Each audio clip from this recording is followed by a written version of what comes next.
இந்த பிப்ரவரி மாதம் 7ஆம் தேதி சனிக்கிழமை இந்த காலையிலே இந்த வார்த்தை கேட்டுக்கொண்டிருக்கக்கூடிய அன்பான பிள்ளைகளே, நீங்க நல்லா இருப்பீங்க. நீங்க ரொம்ப ரொம்ப நல்லா இருப்பீங்க. தேவனுடைய நலமான கரங்கள் உங்கள் மேல் இருக்கின்றது. யாபேசின் மேல் இருந்த கர்த்தருடைய கைகள் உங்கள் மேல் இருக்கிறது. அந்த கைகள் தீங்குகள் உங்களை துக்கப்படுத்தாதபடிக்கு பொல்லாப்புகளுக்கு விலக்கி காப்பாற்றுங்க. தேவனுடைய மேலான ஆசீர்வாதம் உங்களை சூழ்ந்து கொள்ளும். என் அன்பு தேவனுடைய பிள்ளைகளே, நல்லா இருப்பீங்க. நான் நல்லா இருப்பேன்னு சொல்லுங்க. ஆண்டவர் உங்களை நலமாய் வைத்துக் கொள்வார். இந்த வார்த்தைகள் உங்களுக்கு ஆசீர்வாதமாய் இருந்து தொடர்ந்து இந்த வார்த்தை உங்களுக்கு கிடைக்கப்பட வேண்டுமேயானால் நம்ம சேனலை நீங்க சப்ஸ்கிரைப் பண்ணி வைத்துக் கொள்ளுங்கள். இதுவரைக்கும் நீங்க சப்ஸ்கிரைப் பண்ணாம நீங்க இருந்தீங்கன்னா இன்னைக்கு இந்த சேனலை சப்ஸ்கிரைப் பண்ணி வைத்துக் கொள்ளுங்கள். பெல் ஐகானையும் பிரஸ் பண்ணி வைத்துக் கொள்ளுங்கள். தினந்தோறும் நீங்கள் கேட்கக்கூடிய இந்த வார்த்தை உங்கள் வாழ்க்கையை மேன்மைப்படுத்தும். ஆண்டவருடைய வார்த்தை உங்களை வாழ வைக்கும். ஆண்டவருடைய வார்த்தையை நீங்கள் பேச பேச தேவ மகிமை உங்களை சூழ்ந்து கொள்ளும். தேவனுடைய பிள்ளைகளே, நீங்க நல்லா இருப்பீங்க. நீங்க ரொம்ப ரொம்ப நல்லா இருப்பீங்க. தேவனுடைய நலமான கரங்கள், காக்கும் கரங்கள் உங்களை சூழ்ந்து கொண்டே இருக்கும். தேவனுடைய வளமான கரங்கள் உங்களை பிடித்து மேன்மையாக ஜெயமாக நடத்தும். இந்த உலகத்தில் நீங்கள் தனிமையில் அல்ல, தனியாகவும் இல்லை. தேவனுடைய துணையோடு கூடவே நீங்கள் வாழ்ந்து கொண்டிருக்கின்றீர்கள். தேவனுடைய பிரசன்னத்துக்குள்ளாக நீங்கள் மறைந்திருக்கின்றபடியினாலே ஒவ்வொரு நாளும் தேவ தொடர்பை முதன்மைப்படுத்துங்கள், பிரதானப்படுத்துங்கள். என்ன ஆகும்? அவருடைய கண்ணுக்குள்ள வச்சு உங்களை காப்பாத்துவாருங்க. சிறகுக்குள்ளாக வச்சு காப்பாத்துவாருங்க. சிலுவையின் மறைவுக்குள்ளாக வச்சு காப்பாத்துவாருங்க. எருசலேமை பார்த்து ஆண்டவராய் இயேசு கிறிஸ்து இவண்ணமாய் சொன்னார், எருசலேமே எருசலேமே, கோழி தன் குஞ்சுகளை தன் சிறகின் செட்டையின் மறைவில் வைத்து காப்பது போல் நான் உங்களை காப்பாற்ற ஆசையா இருக்கிறேன். ஆனா நீங்க தான் என் பிரசனத்துக்குள்ள வர உங்களுக்கு மனசே இல்லாம இருக்கு. எருசலேமில் இருந்ததான மக்களை அவர் வாரி அணைத்துக் கொள்ள அழைத்தார். ஆனா அவங்க வரவே இல்லைங்க. வராதபடியினால் என்ன நிகழ்ந்தது? கிபி 70ஆம் ஆண்டுகளிலே இயேசு கிறிஸ்துவனுடைய மரணம் உயிர்த்தெழுதலுக்கு பிறகு யாரையெல்லாம் இவர் அழைத்தாரோ வராமல் போனவர்கள் எல்லாம் ரோமர்களுடைய கொடுமையான ஆட்சி முறையினால் அதிகமாய் பாதிக்கப்பட்டார்கள். ஆனால் வந்தவர்களையோ தேவன் அழகாய் பாதுகாத்தார் என்று சரித்திரம் சொல்கின்றது. நிறைய ஆண்டவருடைய பிரசன்னத்துக்குள்ளேயே இருக்கணும். இந்த ஜெபத்தோட துதியோட ஸ்தோத்திரத்தோட கர்த்தரை நினைக்கிற அந்த நினைவு, அந்த ஸ்பிரிச்சுவல் அட்மாஸ்பியர் உங்களுக்குள்ள எப்பவுமே இருக்கணும். நீங்க ரொம்ப நல்லா இருப்பீங்க தேவ பிள்ளைகளே, ரொம்ப ரொம்ப நல்லா இருப்பீங்க. ஒரு புராண கதை நம்ம கேள்விப்பட்டிருப்போம்ல. ஒரு மனுஷன் இருப்பான். அந்த மனுஷனை வெட்டுவாங்க. ஆனா அவன் கையை வெட்டுவாங்க. வெட்டினதுக்கு அப்புறம் அது கட்டான மாதிரி இருக்கும். ஆனா மறுபடியும் ஒட்டிக்கும். தலையை வெட்டுவாங்க, கட்டான மாதிரி இருக்கும், மறுபடியும் ஒட்டிக்கும். காலை வெட்டுவாங்க, வெட்டின மாதிரி இருக்கும், மறுபடியும் ஒட்டிக்கும். அவனை என்ன பண்ணாலும் அவனை அழிக்கவே முடியாது. அப்ப யோசிப்பாங்க, இவனை எப்படி அழிக்கிறது, எப்படி அழிக்கிறது? அதுக்கப்புறம் கண்டுபிடிப்பாங்க, 7 கடல் தாண்டி, 7 மலை தாண்டி, 7 மரம் தாண்டி, 7 மண்பூமியை தாண்டி அங்க ஒரு பறவை ஒண்ணு இருக்கும். அந்த பறவையினுடைய காலை முறிச்சா இவன் கால் முறிஞ்சிரும்.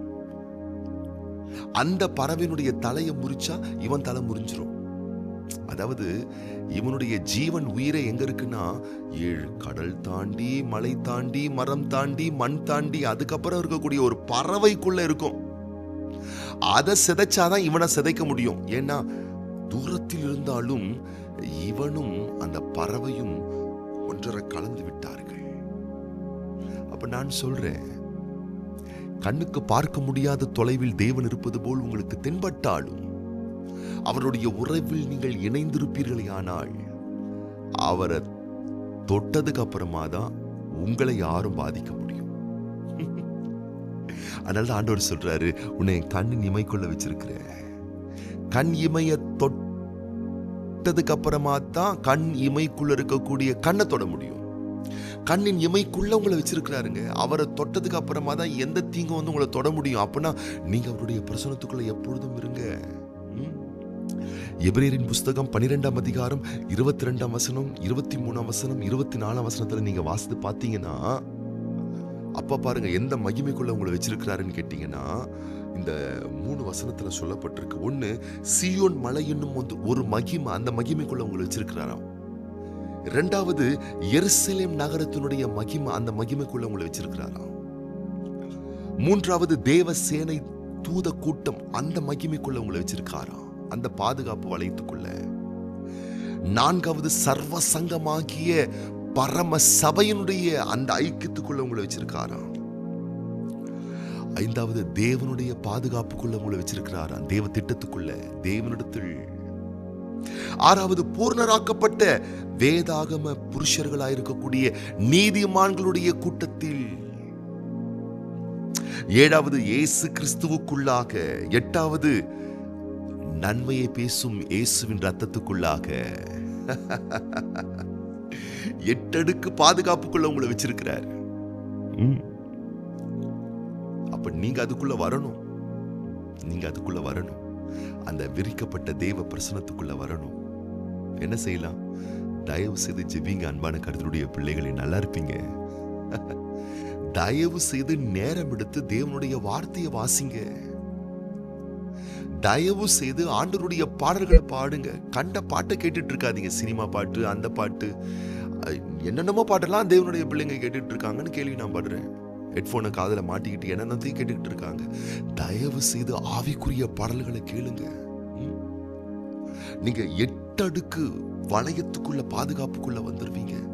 யாரும் உங்களை சிதைக்க முடியாது, பாதிக்க முடியாது. ஆமாம் அன்பான கர்த்தருடைய பிள்ளைகளே, நீங்க நல்லா இருப்பீங்க, நல்லா இருப்பீங்க, ரொம்ப ரொம்ப நல்லா இருப்பீங்க. இன்னைக்கு நீங்க ரொம்ப ரொம்ப நல்லா இருப்பீங்க. நாளைக்கு ஞாயிற்றுக்கிழமை கர்த்தர் உங்களுக்கு கொடுத்திருக்கக்கூடிய ஆலயத்தில் நடக்கக்கூடிய ஆராதனையை தயவு செய்து தவற விடாதீங்க. அன்பான கர்த்தருடைய பிள்ளைகளே, அங்கதான் உங்களுக்கு பாதுகாப்பு இருக்கு. தேவ உறவுலதான் உங்க பாதுகாப்பு இருக்கு. எப்படியெல்லாம் சந்தர்ப்பம் கிடைக்குமோ, எப்படியெல்லாம் வாய்ப்பு கிடைக்குமோ அதை பயன்படுத்தி தேவனை துதிக்க, ஜெபிக்க, ஆராதிக்க உங்களை முன்னிறுத்துங்கள். ஆண்டவருடைய பிரசன்னம் உங்களை காப்பாற்றும், பாதுகாக்கும், பலப்படுத்தும், மேன்மைப்படுத்தும். மனதார உங்களை வாழ்த்துறோம். இன்னைக்கு நீங்க நல்லா இருப்பீங்க, நல்லா இருப்பீங்க, நல்லா இருப்பீங்க. இன்று பிறந்தநாள் காண்கின்ற அன்பு சகோதரர் ஜே எசேக்கியேல், அது போலவே இன்று திருமண நாள் காணக்கூடிய அன்பு சகோதரர் எம் ஜாக்கப் இளங்கோவன், சிஸ்டர் இ விமலா தம்பதியார், அன்பு சகோதரர் சாமுவேல் மணிபரத், சிஸ்டர் ஸ்டெஃபானி மரியன் தம்பதியார், மற்றும் அன்பு சகோதரர் வெங்கடாச்சலம், சிஸ்டர் வி திரிஷா சாந்தி தம்பதியார். அவங்க இன்னைக்கு திருமண நாள் காண்கின்றார்கள். இவங்களுக்காக நம்ம ஜெபம் பண்ண போறோம். அது போலவே நாளைக்கு ஞாயிற்றுக்கிழமை பிப்ரவரி மாதம் 8ஆம் தேதி பிறந்த நாள் காண போகிற அன்பு சகோதரர் டி ஜெபஸ்டின், அன்பு பிள்ளைகள் எஸ் பாஸ்கர், எம் ஜெரோம், ஜானுஸ்ரீ.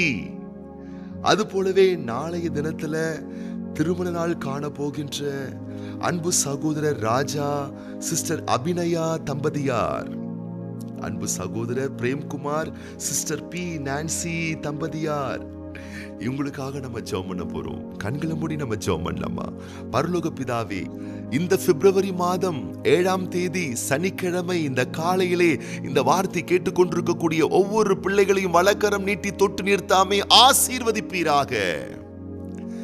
ஆண்டவரே, உம்மை அண்டிக் கொள்ளுகிற பிள்ளைகளுக்கு, உம்முடைய சட்டையின் நிழலுக்குள்ளாய் வருகிற பிள்ளைகளுக்கு, உன்னதமானவருடைய மறைவுக்குள்ளாக, சர்வ வல்லவருடைய நிழலுக்குள்ளாக, தேவ சமூகத்துக்குள்ளாக வருகிற பிள்ளைகளுக்கு பெரிய பாதுகாப்பு நீங்க வச்சிருக்கீங்க.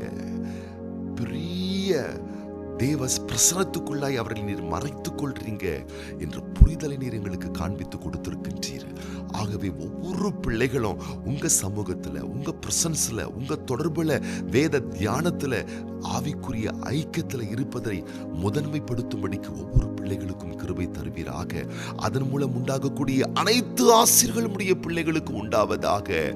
இன்றைக்கு பிறந்த நாள் காண்கின்ற, திருமண நாள் காண்கின்ற, அது போலவே பிப்ரவரி மாதம் 8ஆம் தேதி ஞாயிற்றுக்கிழமை நாளைக்கு பிறந்த நாள் காணப்போகின்ற, திருமண நாட்கள் காணப்போகின்ற ஒவ்வொரு அன்பான பிள்ளைகளுக்காக நாங்கள் ஜெபிக்கிறோம் அப்பா.